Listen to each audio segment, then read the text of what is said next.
man and get the money.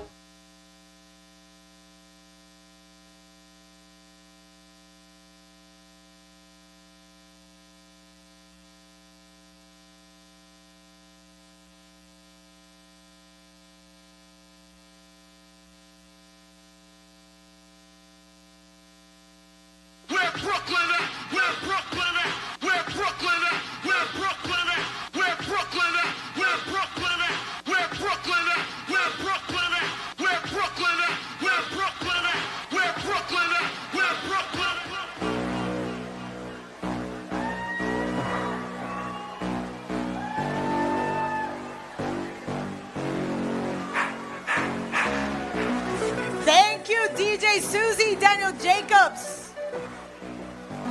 First ever to survive cancer, not only take on his boxing career, but attain a world title.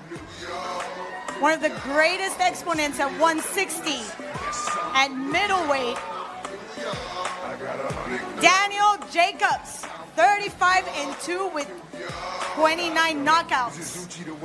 A veteran in the sweet science. Daniel, thank you for joining us. How does it feel? Look at this welcome, this huge crowd waiting for you. Well, it seems like a huge Canelo crowd, and I'm excited for it because it still shows you boxing is bigger than ever. Hopefully, after this fight, I can win some of these fans. Daniel, you fought in this type of platform many times, but this is your first time at T-Mobile. What does this mean to you in your career? Well, it's the pinnacle of my career. This is the biggest fight that could be made for me, especially at the middleweight division. We're both the best fighters in the division. I'm looking forward to displaying great skills come Saturday night and looking forward to being victorious. Let's talk about the 160. People might say that you're just a notch below Canelo and a notch below Gennady Golovkin, and the odds say you're not the favorite, 3-1. How does that motivate you? Well, I mean, I don't really feed into anything other than the positive. I look into what I've done inside the ring, what I've done inside preparation. I look into what my game plans are with my team that we formulate, and I keep all the bets, all the odds, all the he say, she say, to a minimum, and I focus on what the job has to be, and that's to be victorious come Saturday night. You've had one of the biggest upsets when you fought Gennady Golovkin back at Madison Square Garden a few years back. What did you learn from that defeat? Well, numerous of things, but one, you have to go in there and win the fight decisively, so that's what I look forward to doing. I don't want no controversy in this fight. I want to be victorious, and I want the fans and all the worldwide boxing public to know that I'm the best middleweight in the world. Talking about that, last October, you took it was a win against Derevianchenko. It was, a lot of people saw that you were not at your best at that time. What will you do different this Saturday, specifically knowing that you need to take a decisive win? Well, styles make fights, and for any boxing person that knows that every fight is not going to be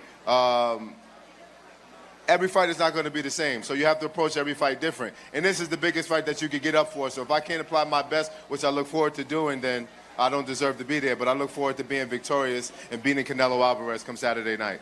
How do you see this fight going? The distance before the last fight, the last bell? I've always envisioned having my hand raised, but I've always been very vocal about getting the knockout and the knockout being possible.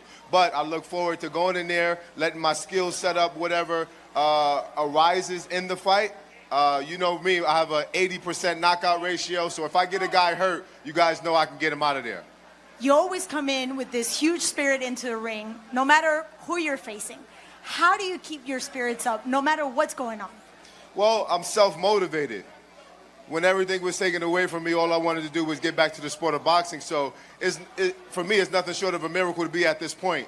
And for me to motivate myself, all I have to do is think about my past and all the trials and tribulations that I've been through. And that motivates me to be the best version of myself that I can be. We do look forward to seeing you on Saturday. Thank you, very Daniel.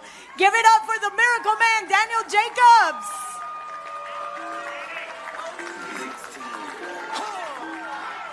I got calls calling, the yard shekels falling.